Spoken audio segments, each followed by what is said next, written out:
Hello, नमस्कार. कसे आहात सगळे? आय होप तुम्ही मस्त आणि मजेत असाल. इथे मी आमच्या संध्याकाळच्या जेवणाची तयारी करत होते. तर आज आमच्या जेवणामध्ये डाळ, भात आणि पापडीची भाजी असा कायचा मेनू होता. तर मी ते भाजी स्वच्छ धुवून घेतली. त्यानंतर मी ते एका बाजूला डाळ कुकरला लावते.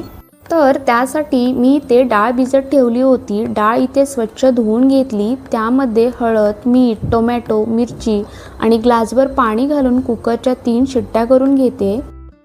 भाजीसाठी कढईमध्ये 2 चमचे तेल, जिरे, बारीक चिरलेला कांदा, ठेचून घेतलेला लसूण, हळद हे सगळं छान परतवून घेतलं आणि त्यामध्ये पापडीची भाजी, मीठ घालून 1 ते 2 मिनटं पुन्हा परतवून घेतलं.